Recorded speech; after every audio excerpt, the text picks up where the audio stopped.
Hola, hola, bienvenidos a Big Left. Gloria al Padre, gloria al Hijo y gloria al Espíritu Santo. Adorado sea el Padre, adorado sea el Hijo, adorado sea el Espíritu Santo. En este lugar, en todos los lugares del universo y en todo el cielo. Anhelado, alabado y amado sea el Padre. Anhelado, alabado y amado sea el Hijo. Anhelado, alabado y amado sea el Espíritu Santo en todo tiempo y en todo lugar. Y a ti, Santísima Virgen, que estás en medio de la Trinidad, Reina de los patriarcas, Reina de los profetas, Reina de los apóstoles, Reina de los mártires, Reina de los confesores de la fe, Reina de las vírgenes, Reina de todos los santos, Reina de todos los ángeles, Reina de la Jerusalén celestial, Reina concebida sin mancha de pecado original, Reina subida en cuerpo y alma a los cielos, sin ver la corrupción, igual que su Hijo, Reina del Santo Rosario, Reina de la paz, espejo de justicia, trono de sabiduría, torre de David, torre de marfil, arca de la alianza, estrella de la mañana, salud de los enfermos, auxilio de los cristianos, consuelo de los afligidos, etc. Vengo de rezar el rosario apurado. No hay cosa peor que rezar apurado. Que Dios me perdone. Bueno, no he hecho videos. ¿Por qué no he hecho videos? Porque tuve una lesión en mi rodilla derecha, que esa rodilla derecha es una rodilla heroica, que ha resistido años de años a mi locura, a mi super locura hiperactivista. Agarré un montón de gravilla que había traído en la camioneta y la bajé con la carretilla por una pendiente fuertísima, prácticamente una quebrada. Y con la carretilla, entonces, como va cargada de gravilla, iba la carretilla y tenía que golpear los pies, con los tobillos, con las rodillas, con la espalda, todo se me jodió, porque estaba haciendo un camino de gravilla abajo, en el sector bajo de mi parcela, de mi pequeño terreno, y ahí, con la finalidad de hacer un lugar de oración. Como les dije, fui al monte dos veces, fue una vez un día entero recolectando con una picota y una pala jardinera distintos árboles y también helechos. Entonces traje y tengo más de 120 árboles en mi media hectárea. O sea, eso va a ser un bosque tremendo. Y muchos helechos. Entonces puse helechos ahí en una cascada, que surgió una cascada, que lo voy a filmar en algún momento. Entonces, eh, yo había tenido una operación en la rodilla izquierda porque fui el primer runner de Chile. De verdad que fui el primer runner. Nadie me lo puede creer porque cuando corría, yo comencé a correr en febrero de 1973, en Valdivia, en Angachilla, cuando se estaban efectuando las elecciones del Parlamento. Después, el 4 de marzo fue la elección parlamentaria donde la CODE sacó un 55% o 56%, y la Unidad Popular un 44,6 o 40, bueno, 44, pero había fraude ahí. En todo caso, en ese momento corría y corría y corría y corría. Y de ahí no paré de correr hasta Puerto Montt. En Puerto Montt ya tuve que operarme la rodilla, que fue horrible porque lo más horrible es la kinesiología, la kinesioterapia. Y la kinesioterapia, la terapeuta me dijo, tienes que practicar natación, es lo único que no tiene impacto sobre tu rodilla. Y ahí entonces construí una casa, orillas del mar, en Pichiquillaipe. Pichiquillaipe. Y en la ruta, la ruta 7, que es la carretera austral, antes de llegar a Caleta Las Arenas, y de ahí me iba a la oficina y volvía. Y ahí era una casa que estaba tan cerca del mar que uno podía, en la marea alta, tirar la lienza para pescar desde el living de la casa. Entonces era tremendo, era maravilloso. Y ahí me dediqué a nadar y tenía por reloj, me tomaban el tiempo, Los vecinos me sacaban películas, me fotografiaban, porque yo me tiraba en pleno invierno, todos los días del año, me tiraba y eran 40 minutos de natación con el frío. Bueno, yo había sido el primer runner cuando corría en Santiago en el año 73. La gente gritaba y se burlaba de mí. Después vino una propaganda en el año 76 por ahí que decía, cómprate un auto perico. Entonces me gritaban, cómprate un auto perico. Nadie corría, nadie. Después se hizo famoso correr todos los runners. O sea, yo fui el primer runner chileno. Y tanto corrí en distintos escenarios, porque por ejemplo corrí en donde vivía en París, en la 17e arrondissement, en el arrondissement 17e, ahí en el Parc Monceau, corría en el Parc Monceau, el metro Villiers. Yo vivía en el 104 de Rue de Dames, y ahí corría por el Parc Monceau, que era precioso, sobre todo el otoño, precioso. Después, que sé yo, corría en Toledo, porque vivía en Toledo, corría en Toledo, entre un puente romano y otro puente romano, mirando todo Toledo, precioso. En Luarca, Asturias, corría a orillas de mar, en la playa, por arriba, al lado de los acantilados. Corrí en Madrid, porque vivía en Gastambide, cerca de lo que era la ciudad universitaria, y corría por donde estaba, se me olvida el nombre, bueno, etcétera. Corría en Isla Negra, cuando vivía en Isla Negra. Pronto voy a ir a entrevistar a mi antiguo amigo, que todavía lo conservo, que fue el fundador del hipismo y que conoce toda la historia de Isla Negra, de toda esa élite semi-aristocrática o aristocrática de izquierdistas caviar que vivían ahí, que veraneaban ahí, artistas de todo, muy entretenido. Lo voy a hacer esa entrevista cuando vaya a Santiago. Y bueno, la semana estuvo plagada de cosas. Por ejemplo, tuve un encontrón con una persona, que es una persona famosa, que no puedo tirarla ni siquiera le conté a mi hijo lo que pasó, ni siquiera se lo conté a mi hijo. Entonces es una persona que es del sector, que ustedes conocen a esa persona, ni siquiera voy a dar el género, si es hombre o mujer, pero sufrí un ataque fuertísimo. Entonces, ¿qué pasa? Cuando uno sufre un ataque, y un ataque injusto, le viene rabia. Entonces me vino una ira, me vino una rabia tan grande que quería vengarme de esa persona. Quería vengarme y estaba con rabia. Le mandé un audio con rabia, que yo creo que fue bueno, pues fue correctivo para esa persona. Y, y después en la noche, después de haber rezado el rosario, me eché en la cama, me arropé con las sabanitas ahí rico y dije, amo a esa persona, la perdono, con una dulzura, con una ternura, huevones, increíble. Me vino una ternura, una dulzura para perdonar algo que había sucedido en el mismo día, a mediodía. Es decir, la velocidad de perdón es de 6 horas. Velocidad de perdón, 6 horas. Dije, ¿qué es esto?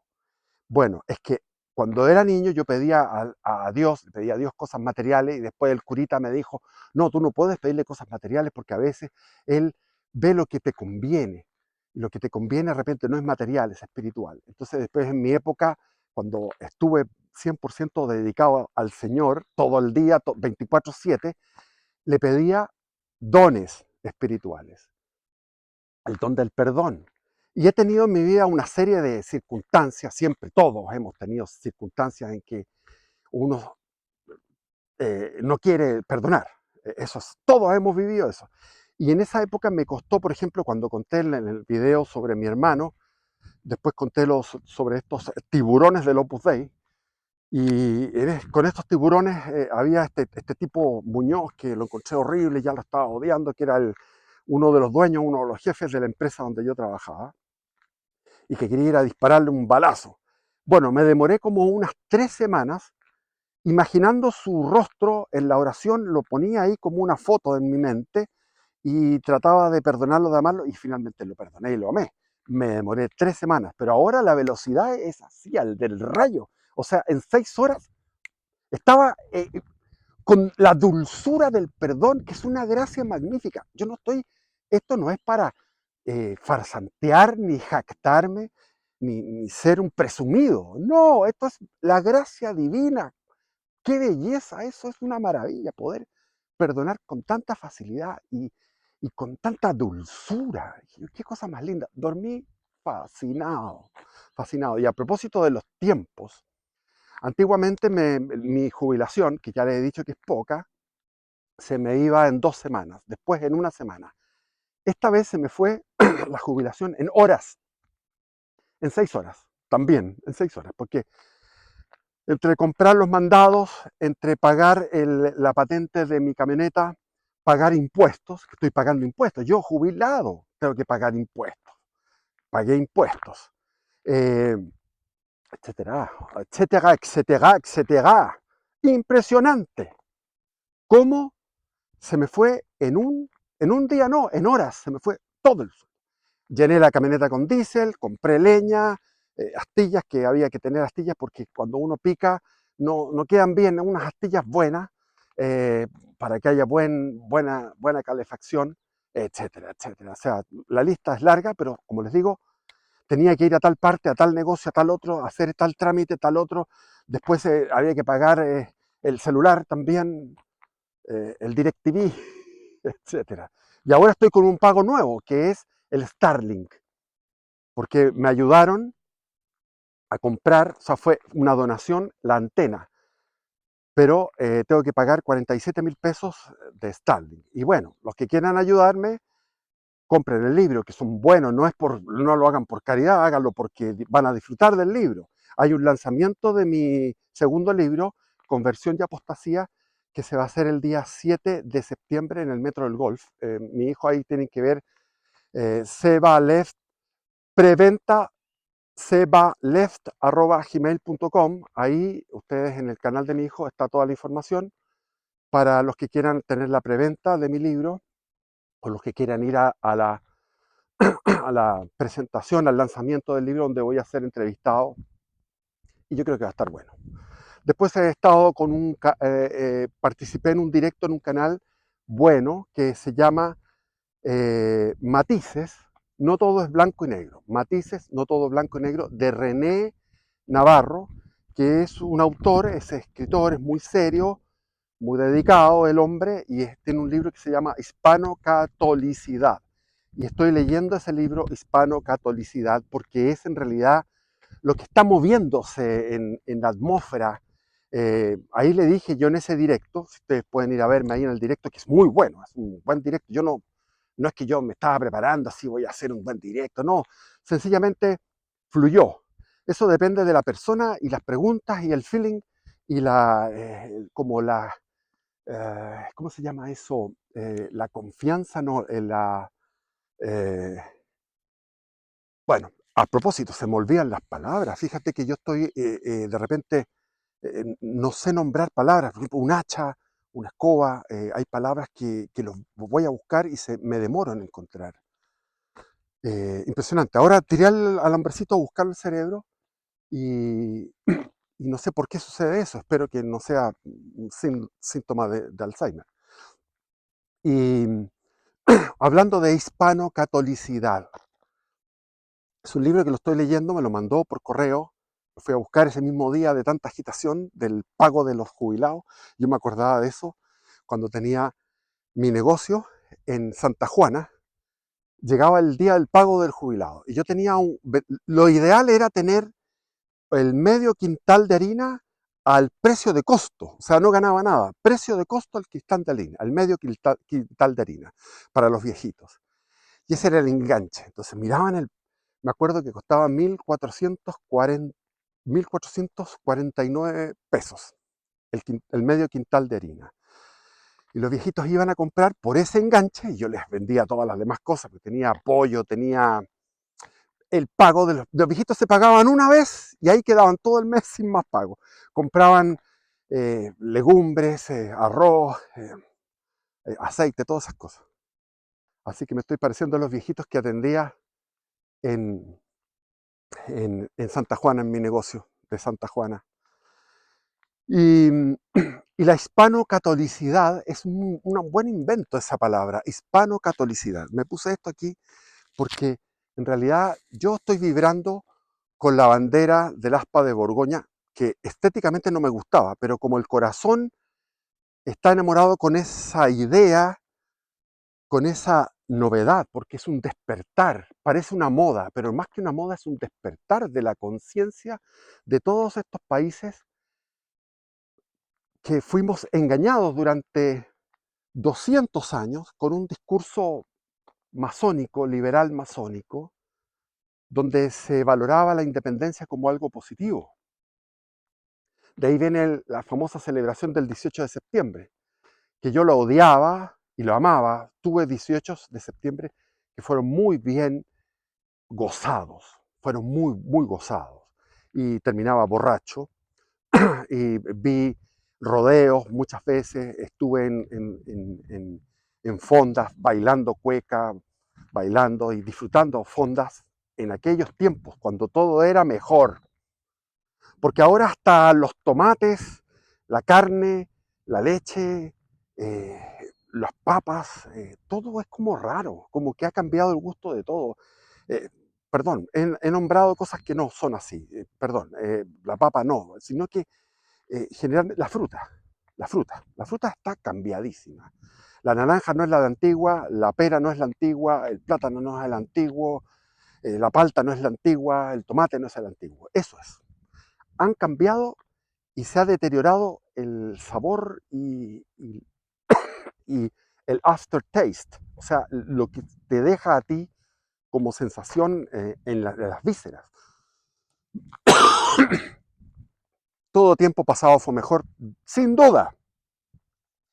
Como tengo nostalgia de esos tiempos en que uno tenía un teléfono negro, pesado, y uno discaba en círculos, y uno podía hablar con las amistades por el teléfono. A veces uno hablaba horas por el teléfono, horas. Eran visitas telefónicas y uno podía llegar a las amistades cuando uno quería. Llegaba donde las amistades, se abría la puerta, las mamás siempre muy cariñosas, uno tenía acceso a todos los refrigeradores de todo el barrio alto. Yo tenía acceso a todos los refrigeradores de mis amigos del barrio alto. Era increíble eso. Éramos todos unos regalones, éramos regalones, 100%. En aquellos tiempos, 100%, regalones. Entonces, la hispanocatolicidad es una idea que comenzó un señor Patricio Lons, que es un argentino, que él fue el iniciador de toda esta idea, pero en España se han escrito libros que no he leído yo, pero me gustaría leer. Hay una profesora de historia, profesora de secundaria de historia, que habló sobre la leyenda negra sobre el Imperio Español. Y de ahí han aparecido otros libros. Está el señor Gustavo Bueno, que es un filósofo de la universidad donde yo estuve, en Asturias, España, donde viví, donde estudié, en Oviedo. Está también este Jesús Maestro, que es un analista de literatura. En fin, hay muchísimos. Les recomiendo a, a Angelo Guinness Harpa, que es escritor también, tiene libros, los voy a leer, los vamos a comentar, porque todo esto merece una lista de reproducción, merece varios videos y que quede como un playlist, como una lista de reproducción. Y lo bueno y lo malo es que cuando uno tiene un conocimiento profundo de una realidad concreta histórica, no puede tener, eh, no puede uno estar 100% alineado en una causa porque, porque la realidad es compleja. Entonces, por ejemplo, si uno dice, Voltaire era un tipo malo, no, Voltaire no era malo. Voltaire defendió a los jesuitas y estuvo en contra de la expulsión de los jesuitas antiguos, que eran muy buenos. Estaban llenos de santos. La Compañía de Jesús puede tener santos los 365 días del año santos. Podría tener, o sea, tiene 1000, no sé cuántos santos tiene, pero un montón. Entonces, la expulsión de los jesuitas, Voltaire estaba en contra de eso. Voltaire lo que reflexionó fue sobre el deísmo. El deísmo es el Dios que hace el universo y lo deja hacer, no interviene, deja que las leyes del universo funcionen, y aparentemente es así.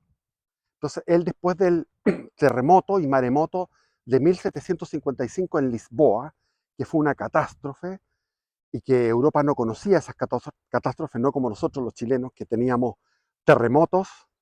El terremoto de 1500, no sé cuántito, era tremendo, fue una cosa con dos entradas de mar, y más encima había un temporal, y más encima estaba el ejército araucano sitiando Concepción. Por lo tanto, Concepción es una ciudad que tiene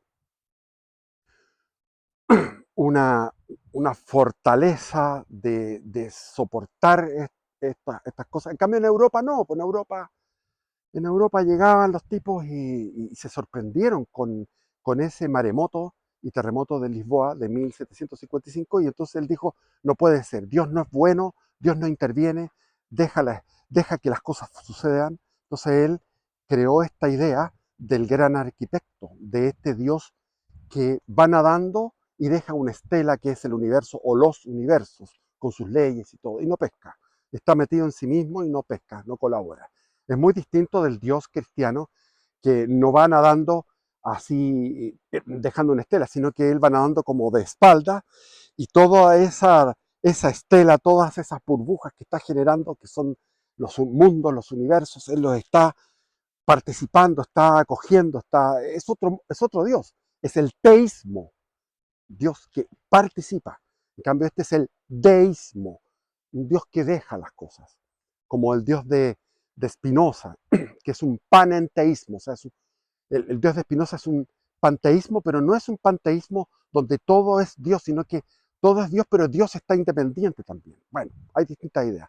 Entonces, eh, tampoco eran malvados los reyes. El rey Luis XV, el papá de Luis XVI, lo metió preso porque escribió las famosas cartas, las cartas inglesas se llamaba, porque él fue a Inglaterra, le encantó el sistema inglés de separación de poderes, de respeto de distintas eh, opiniones y creencias, había libertad de expresión. Entonces Voltaire estaba fascinado con eso. Y el rey Luis XV lo metió en la Bastilla. Y la Bastilla tenía él sirvientes, tenía biblioteca. Así era Voltaire, así era la Bastilla. Eran 4 gatos que estaban ahí, y los que eran nobles podían llevar sus sirvientes, tenía su biblioteca, escribía y podía seguir escribiendo. Voltaire se había hecho millonario con unos negocios porque sentía que tenía que tener plata para estar a la altura de los nobles, porque él tenía un resentimiento. Y así son todos con algún resentimiento. Por ejemplo, San Martín tenía algún resentimiento. Parecía que él era más moreno que los otros, y parecía que viniera de una relación extramarital en la zona del Paraguay, porque él nació en la zona de Misiones, en el Paraguay. Tuvo 4 años ahí jugando con los niños y sabía el idioma de los... ¿cómo se llamaba ese idioma? ¿Eh? Tengo que volver a meter al hombrecito a buscar al cerebro, y se me va. Es una cuestión muy grave para mí como youtuber, que se me queden las palabras. Los indios, los guaraníes tienen un idioma que es el guaraní, y el otro palabra ya se me fue. Bueno, entonces, San Martín era católico, sí era católico, pero era masón, sí era masón. O'Higgins era católico y masón, sí. O'Higgins murió bien, arropado, bien, arropado eh, con el hábito franciscano, arrepentido de sus pecados. Napoleón fue un desgraciado, un carajo, fue horrible, y murió bien, murió confesado. Los Carrera eran 3 hermanos. Luis Carrera murió bien, se confesó, murió con serenidad, que era el más capaz de los Carrera, de los hermanos Carrera, era el más moral, el más ético, el mejor estratega y el mejor táctico y el más valiente en la batalla, Luis Carrera, murió bien. Juan José, que era un farsante, un engreído, un anárquico con sus tropas, malcriaba a su tropa, no tenía disciplina sobre ellas, que para el desastre de Rancagua se encerró en la, isla, en la iglesia y ahí quedó y después salió arrancando. Dicen que eso fue un acto heroico, sí, claro, pero arrancando.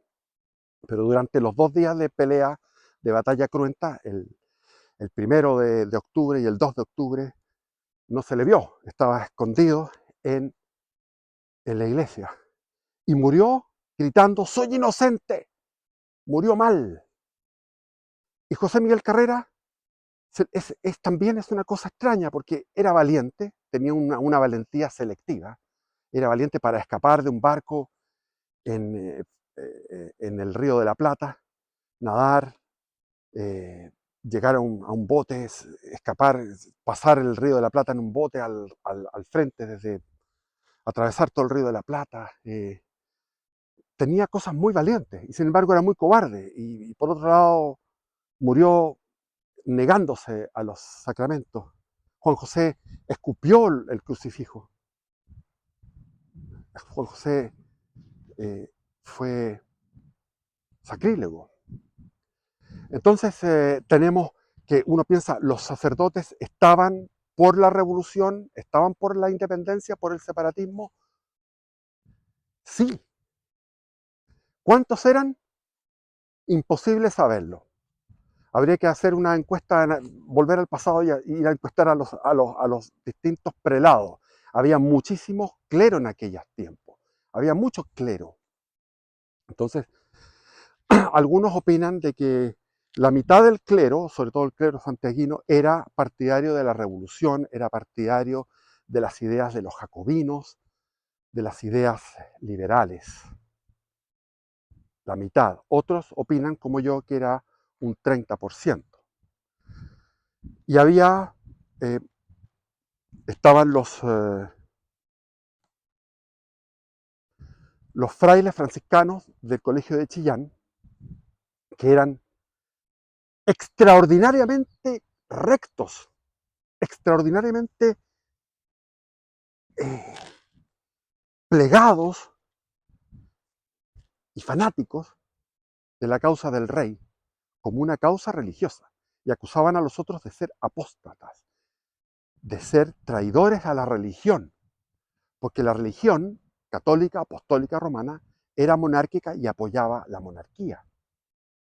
Y si ustedes estudian, la monarquía no era tan mala, tenía cosas malas, pero los independentistas no eran tan malos tampoco. Los independentistas tenían buenas intenciones, pero como dice el dicho, de buenas intenciones está plagado el infierno, porque las consecuencias prácticas por sus frutos los conoceréis. Lo que pasó en estos 20 países después de la independencia ha sido una tragedia absoluta. Argentina peleando los federales con los unitarios, había intentos de independencia entre ríos, ¿cómo se llamaba esto otro? Eh, uy, se me olvidan los nombres, ¿no? Se me olvidan los nombres. En general había un caos. Argentina logró como en 1860 consolidar una cierta estabilidad. Perú no quería independizarse, lo independizamos con un costo muy grande para Chile de independizar el Perú.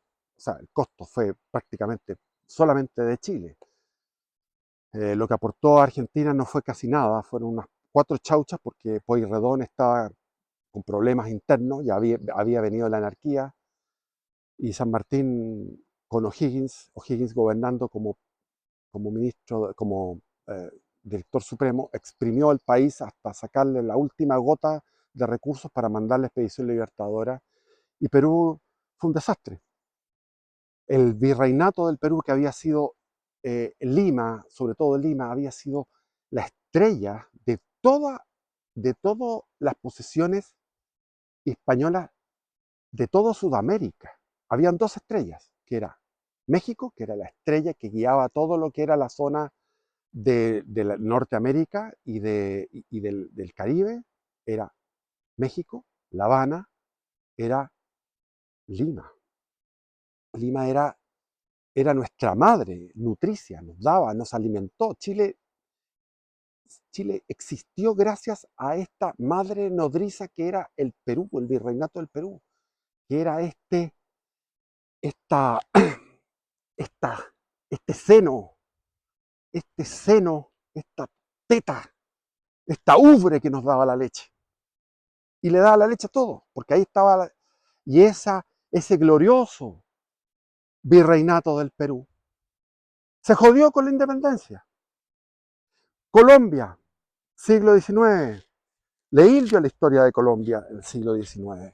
Olvídense, cualquier cantidad de guerras civiles entre los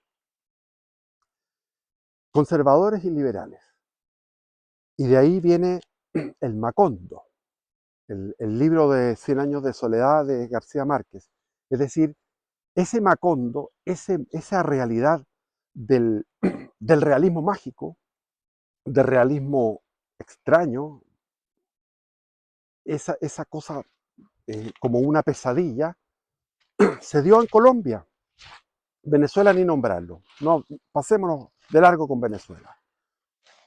Centroamérica surgió como una república unida, después se fueron dividiendo en distintos países, ahí estaba Costa Rica, Nicaragua, El Salvador, Honduras, Guatemala, que era una sola república. Panamá fue creado por los norteamericanos para hacer el canal de Panamá. México era un esplendor en la época de la monarquía católica española. Cuando pasó por ahí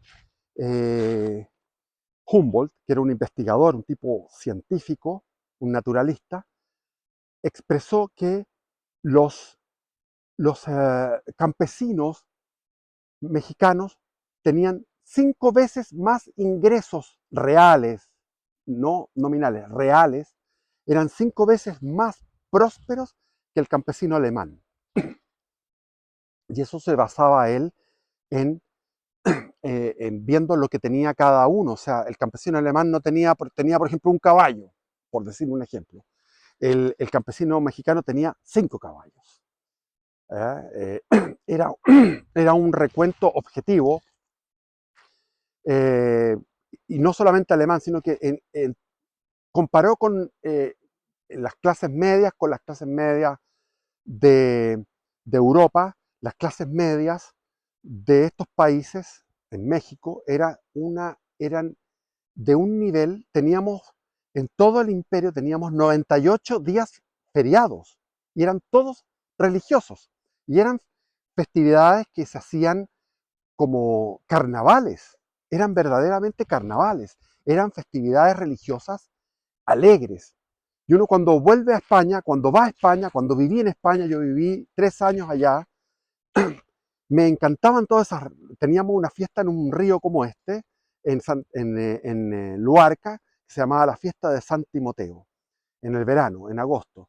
Y todos bebiendo sidra, en una alegría, las viejitas de toda la vida, que todo el año las veía yo haciendo sus cosas, la típica viejita antigua de la época de Franco, la viejita española, se metían al agua y chapoteaban y chacoteaban, y todo el mundo, era una festividad dionisíaca, preciosa y católica. Y eso está escrito, por ejemplo, por Barros Arana, describe en la época que él llama de la colonia, mal dicho, mal expresado. Mi padre me decía, esto está mal, no eran colonias, estábamos en un pie de igualdad. Capitanía de Chile era el reino de Chile, era un reino, y se le otorgó la categoría de reino, era el único que tenía esa categoría de reino, porque se le entregó a Felipe II antes de ser coronado. Su padre, Carlos V de Alemania, Carlos I de España, le regaló este reino para acumular títulos de realeza, para que él pudiera casarse con una heredera de Inglaterra. Había una unión los Habsburgo de España con los de Inglaterra. Y Carlos V tenía tanto oro que les llevó un carruaje lleno de oro para ese matrimonio, lleno de lingotes de oro. Así era España. Y España podía enfrentarse con el Imperio Otomano en Túnez, en la costa de Túnez, en la costa de Argelia, en Argel, donde ahí peleó el manco de Lepanto, que era eh, Cervantes y Saavedra, el que escribió el Quijote, que había peleado en Lepanto. Eh, España se enfrentaba en los Países Bajos contra los herejes, iba y tomaba París y ponía orden en Francia contra los hugonotes, contra la herejía. En Alemania ponía el orden. España peleaba en el norte de Italia y rechazaba a los calvinistas que venían desde los Alpes y peleaba en el sur de Italia. España tomaba Roma, hacía lo que quería. España peleaba contra todo el mundo. Todo el siglo XVI España se enfrentó a todo el mundo, incluido en Filipinas. En la costa se enfrentaron a japoneses. Los únicos que no se enfrentaron a los españoles fueron los chinos, porque también hubo enfrentamientos por el lado en el Índico estaban los portugueses, también hispánicos. El imperio de Portugal se enfrentaba al imperio de Solimán el Magnífico del imperio turco, lo enfrentaban en las costas de la India, en las costas norte de la India, y también en el Mar Rojo, y también en Etiopía. Y Etiopía se mantiene cristiana gracias a los portugueses, porque los musulmanes estaban tomando Etiopía, consumiendo Etiopía. Había un líder con tropas musulmanas y los portugueses se aliaron con los cristianos de Abisinia, de Etiopía, y lograron contener ese avance musulmán. Después también los portugueses pelearon en Marruecos, pelearon por la cristiandad en Marruecos, y ahí el rey Portugal murió en esa batalla, en Marruecos. Y de ahí quedó acéfala, sin la monarquía portuguesa quedó acéfala, y ahí Felipe II aprovechó de también sumar el imperio portugués al imperio español, y fue el imperio más grande que ha existido. Después el imperio británico le compite en cantidad de kilómetros cuadrados, sin duda, es el más grande, pero después vendría en esta fusión de estos dos imperios. O sea, España luchó contra todo el mundo en el siglo XVII. Vino la guerra de los 80 años en Flandes, la guerra de los 30 años en Alemania, todo el tiempo peleando en todos los lugares. Esta bandera flameó durante 2 siglos y peleó en la sucesión. Cuando murió Carlos II, por no dejar sucesores, vino una guerra formidable en toda Europa, donde se enfrentaron los Borbones con Luis XIV contra los Habsburgo, y ganó Luis XIV, lamentablemente, y vino la dinastía de los Borbones, de triste memoria, y ahí en ese cambio de dinastía se terminó de usar esta bandera, que es el aspa de Borgoña, que es lo que nos identifica como hispanistas. Y estaba en México, y México, que era la gloria más grande. México era como, la Ciudad de México era más importante, era más numerosa y más espléndida que la ciudad de Madrid, donde estaba el rey. México era una expansión. Imagínense tener todo lo que era Nuevo México, Arizona, Texas, California, etcétera. Todo eso, Colorado, todo eso era la expansión. Y también tenía Luisiana. Ahí estaba el famoso Bernardo Galvez, que peleó en el siglo XVIII contra los ingleses en la batalla de Pensacola, que está en Florida, en el norte de Florida, donde está Tallahassee. Ahí está Pensacola. Peleó también en el río arriba, río adentro, en el Mississippi, cuando fue la guerra de independencia de los Estados Unidos, de las 13 colonias. Pero, ¿qué pasó con México? La independencia de México significó puros desastres, puros desastres. Vino el imperio, y después del imperio vino el imperio masónico. Los masones comenzaron a gobernar allá, comenzaron a hacer de las suyas. Ahí vino el famoso Benito Juárez, que luchó contra el segundo imperio, que fue el imperio de Maximiliano de Austria con la Carlota, que fue toda una cosa romántica de aquellos tiempos, terminó fusilado el pobre Maximiliano, que era el hermano de Francisco José de Viena, que él quería ser emperador igual que su hermano, tenía esa, quedó como segundo y quería ser emperador y Napoleón III le ofrece este imperio, el imperio de México, y los masones van y derrotan al ejército, los masones y los patriotas, obviamente. Aquí no hay blanco y negro, no hay buenos y malos, esto está todo mezclado. Entonces, ¿qué pasó? El Benito Juárez. Benito Juárez derrotó finalmente al ejército, a 15.000 hombres de primer nivel, que era el ejército francés. Y otros más que peleaban juntos, porque había mexicanos que eran favorables al imperio, junto con en alianza con Francia. Entonces había un partido y había mexicanos de alta alcurnia que no eran vendidos ni eran mafiosos, sino que ellos querían un retorno a la monarquía y apoyaban a Maximiliano. Y fueron fusilados por Benito Juárez. Y después de Benito Juárez viene el sucesor de él, que era Porfirio Díaz, y Porfirio Díaz se hace el huevón y se queda ahí durante 30 años de dictadura, que fue el único momento en que México disfrutó de paz y de prosperidad. Pero no era tan así tampoco, porque Porfirio Díaz se dedicó a exterminar mató a más de 200.000 indígenas. Llegaban las tropas mexicanas y mataban mujeres, niños, ancianos, hombres, destruían todas las cementeras, destruían todo. Todo eso lo hacía el ejército liberal de Porfirio Díaz, que era un dictador mal menor, bien mal, pero le dio estabilidad a México, Porfirio Díaz.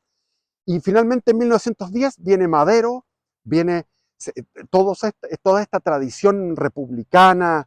Madero era como, para que se imaginen, Madero era como Pedro Aguirre Cerda, una cosa así, como Pedro Aguirre Cerda, Madero. Entonces, Madero inicia la insurrección, en todos los lugares se comienza la guerra civil y finalmente gana y es expulsado Porfirio Díaz y viene la contrarrevolución, que es la de Huerta. Y Huerta le saca los ojos al hermano de Madero, se los saca con un cuchillo, así, lo deja ciego y, y comienza a hacer cosas atroces, porque era un dictador contrarrevolucionario en plena revolución, por lo tanto tenía que ser muy cruel. Y de ahí viene de nuevo otra oleada revolucionaria contra Huerta, y viene la presidencia de Venustiano Carranza, la promulgación de otra constitución, como que la constitución era la solución. Ahí vino el famoso Pancho Villa, que se le ocurrió pasar a Estados Unidos y le fue re mal, porque murieron casi todos los mexicanos y ningún norteamericano, porque tenían ametralladoras. Y de ahí entró el general Pershing, americano, entró a México a buscar a Pancho Villa y no lo encontró. Y estaba en el sur Emiliano Zapata, la tierra para el que la trabaja. Y llegó Pancho Villa a México y no sabía qué hacer porque no eran guasos brutos, eran guajiros que no sabían gobernar. Llegó también Emiliano Zapata a México, pero bueno, siguió Venustiano Carranza, viene el asesinato había que matarlos, había que matar a Emiliano Zapata y le hicieron una trampa y 600 fusileros le dispararon, y etcétera, etcétera. Y después viene el gobierno del famoso partido institucional, el revolucionario institucional, que es un oxímoron. ¿Cómo tú puedes ser revolucionario institucional? El partido revolucionario institucional gobernó como 60 años, 70 años, ya no me acuerdo, y de ahí vino el famoso Plutarco Calles, que dijo, no me gusta el catolicismo, era masón, no me gusta el catolicismo, y prohibió las misas, prohibió una serie de cosas. Por otro lado, el Papa decía, no, obedézcanle, el Papa temeroso, maricón, pero no estaba hablando a ex cátedra, pero los papas también son imperfectos y se equivocan constantemente, incluso apoyan, no me acuerdo cuál era. Bueno, en todo caso, hubo malas señales Pío IX, León XIII. León XIII, por ejemplo, hizo una cátedra, o sea, una encíclica que se llamaba Humanum Genus, que condenaba a la masonería, sin embargo, en la práctica decía, bueno, agachen el moño, no queremos mártires, no queremos luchar. Y ahí vienen los cristeros. Los cristeros pelearon y ahí hubo unos mártires. Está Joselito, que era un mártir, que lo hicieron caminar, o sea, le estropearon las piernas, la planta de los pies, estaban sangrando porque le rompieron la planta de los pies y le sangraban, y de ahí lo hicieron caminar a pie desnudo hasta su martirio. Y él gritando Viva Cristo Rey. De ahí viene el Viva Cristo Rey de los cristeros. Extraordinario. Y ahora está saliendo el huevón de este AMLO, que es un tipo muy parecido al Fernández de Argentina, el AMLO, y viene una revolucionaria ahora en México. Por eso es que AMLO ni siquiera se ha preocupado de condenar tajantemente a Maduro, porque son de la misma laya. Y entonces, ¿de qué nos sirvió la democracia? De nada. Se estropearon estos países, se estropearon estos reinos, los virreinatos, el virreinato de México, el virreinato de Nueva Granada, el virreinato del Perú, el virreinato de La Plata, se estropearon. Se estropearon. Y eso es lo que estamos viviendo. ¿Qué es esto de la democracia? Le damos poder al pueblo para que elija. ¿Y quiénes eligen? ¿Y qué eligen el pueblo? En Chile al Boric, en Colombia al Petro, en Venezuela al Chávez, porque Maduro nunca ha sido elegido, pero Chávez, que era un hijo de la grandísima, fue elegido por el pueblo varias veces, con amplia mayoría. En Argentina los peronistas, los kirchneristas, los peronistas, durante 60, 70 años arruinando el país. Ahora recién sacaron un tipo más decente. En Perú, siempre con esa inestabilidad, pobre Perú. Yo amo Perú. Cuando fue el estallido social, era el estallido social, miraba esto en la televisión, estaba viviendo con mi madre y con mi hermana. Y esperábamos, decían, va a hablar el presidente. Entonces todos esperábamos, ¿qué va a hacer el presidente? Y yo me acordaba de Charles de Gaulle. Charles de Gaulle decía, cuando fue el mayo del 68, era una protesta de estudiantes y no había muertos. Creo que después hubo como 2 muertos, o sea, nada, nada. Y los estudiantes comenzaron en la Universidad de Vincennes, después en Nanterre, Vincennes, y ahí comenzaron, no, primero en Nanterre y después en Vincennes.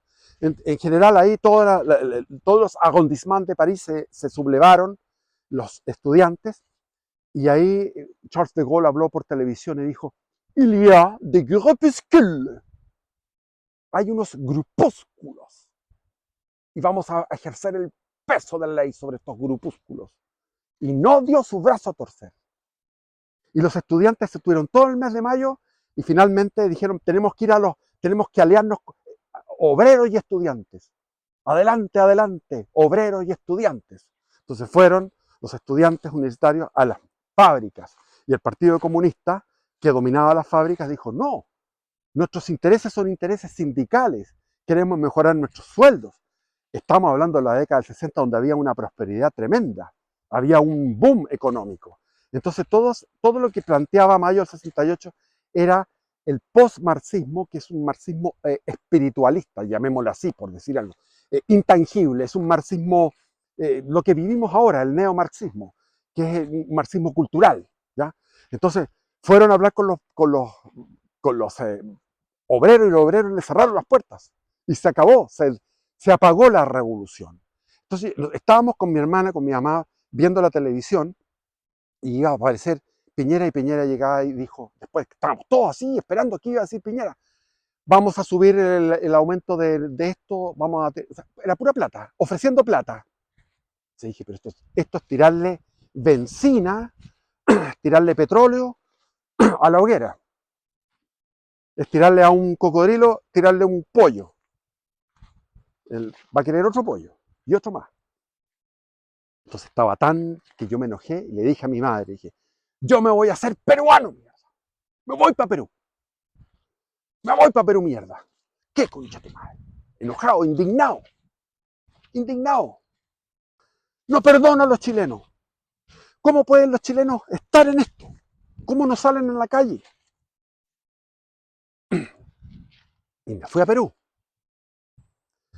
Y anduve viajando. Antes había viajado a los 20 años a Perú. Me había ido por Tacna, Moquegua, Arequipa, Puno, Cusco, Machu Picchu. Después tomé un avión, llegué a Lima, conocí Lima.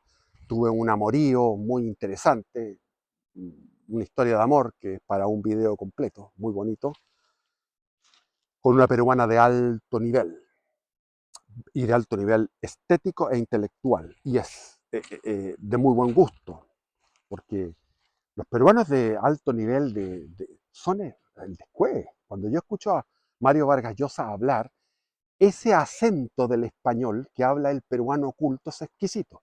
Bueno, yo dije, yo me voy al Perú. Y tenía un amigo que trabajaba en la cosa de los berries y tenía contactos. Entonces, tenía dos contactos. Uno en Lima, de un peruano que había sido ministro de Agricultura de Belaúnde Terry. Belaúnde Terry en el año 80, cuando yo había ido, cuando fui de joven, tenía 20 años y fui a Perú.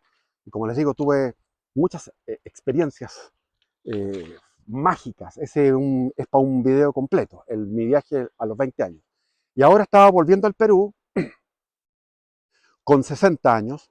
Recién me echaron de la empresa porque estaba yo trabajando, llevaba 19 años trabajando y la empresa consideró que yo era un problema para la empresa porque, bueno, los jefes eran todos de derecha, o sea, los jefes eran todos de cast, pero me tenían miedo porque yo estaba participando en el canal de mi hijo que se llamaba Capitalismo Revolucionario, que era famoso, tenía 54.000 suscriptores y había videos muy polémicos y yo participaba para apoyar a mi hijo, participaba en el canal Capitalismo Revolucionario.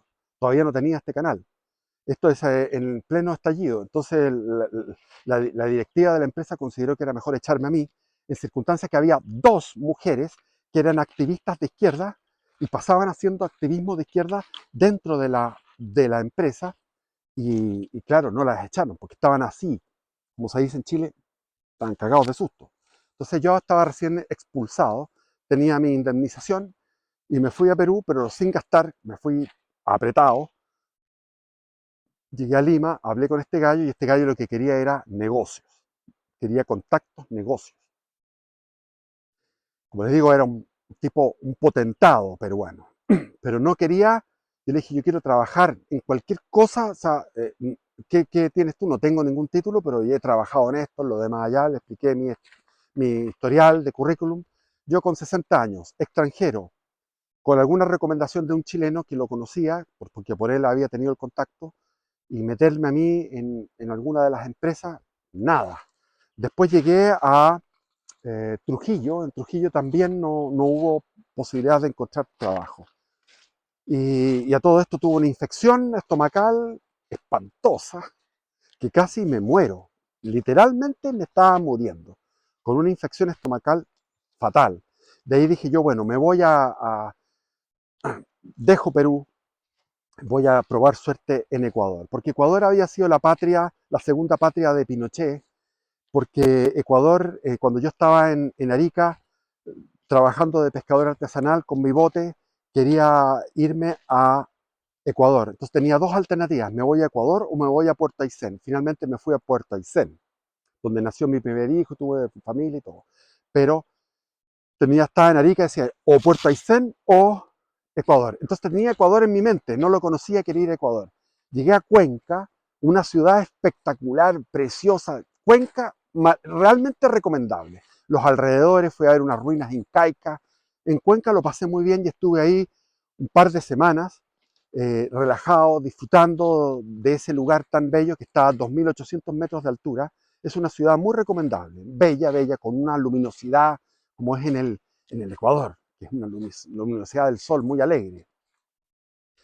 Y de ahí me fui, salir, yo sabía que saliendo de Cuenca me iba a empezar el mal.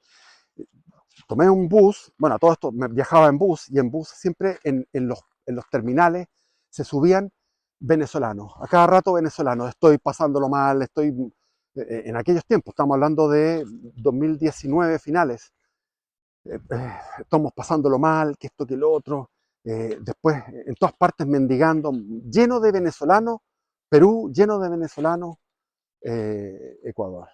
Había estado en Arequipa, había estado en distintos lugares de Perú y me encontraba todo el rato con gente venezolana y daban pena, porque andaban mendigando de una manera espantosa. Y yo siempre les pregunto, bueno, ¿tú votabas por Chávez? Y se quedan callados. Y ya, no te doy ninguna limón, nada más que yo andaba de pobre, tenía mi indemnización que era buena, pero yo de ahí no iba a tener más pega, lo más probable, con 60 años, difícil, en todas partes. Entonces, eh, tomé ese bus y me pareció increíble cómo Ecuador en la sierra, las ciudades están arriba de precipicios, o sea, unos precipicios inmensos y tiene una ciudad, tiene otra ciudad arriba de los precipicios. ¿De qué vive esta gente? Porque ni siquiera las terrazas incaicas que hay, son unas 4 terrazas, ve a los indios cultivando aquello, impresionante. Y de repente dije, voy a ir al Pichincha, que es un volcán que hay allá. Fui a subir el Pichincha y dejé mi mochila ahí en la estación donde salen todos los... Y ahí me robaron todo lo que yo tenía, no la plata, porque la plata la llevaba conmigo, pero el tipo pensó que eso eran cosas y al final eran unas pastillas que yo llevaba para poder dormir. Porque cuando viajo me cargan las sábanas, odio las camas de las pensiones baratas donde viajo y entonces me llevo unas pastillas para poder dormir. Y, y andaba, me acuerdo, con una placa que me habían hecho recién para poder relajarme las mandíbulas porque había estado pasando mucho estrés con esto del despido y todas estas cosas. Y con esto del estallido social, que yo odié a Chile. Yo no quiero nada más con Chile. Y de Pichincha tomé un bus, llego a Riobamba y era el día de los enamorados, el 14 de febrero. Y dije, yo no quiero dormir ni un día, ni una noche más, no quiero pasar ni una noche aquí cerca de los terminales, en estas pensiones baratas horribles, no quiero. Así que le dije al taxista, lléveme a una pensión, por favor, que sea tranquila, necesito tranquilidad. Y el tipo era un pícaro de mierda, me llevó a una que yo vi que era bien buena, se veía bonita, en las afueras. Eh,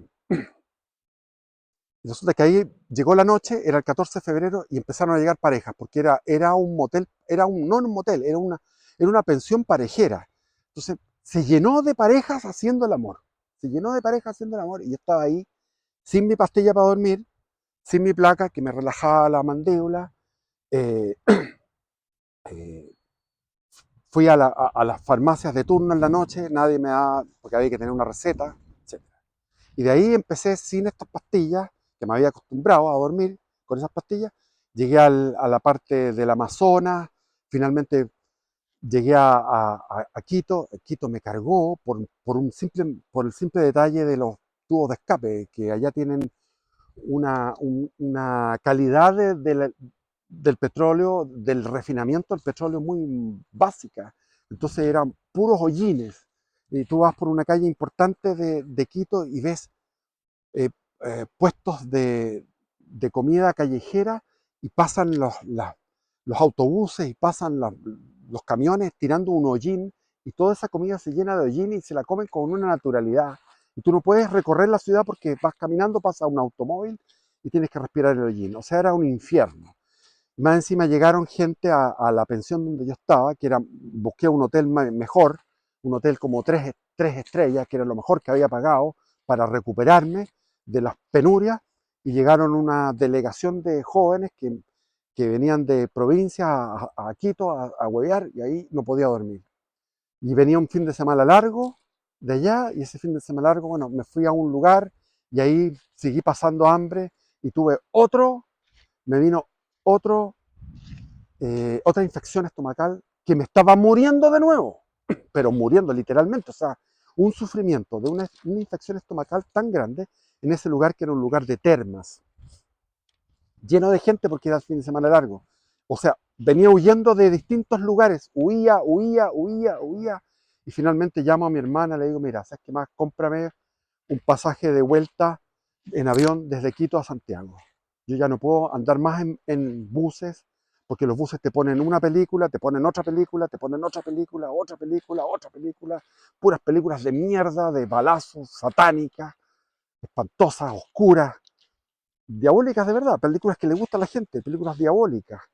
Eh, los olores, la lentitud de todo y un sufrimiento. Entonces llegué el 1 de marzo a Santiago del 2020, me bajo del avión y me toman la temperatura y yo estaba con temperatura. Me dice, usted tiene COVID.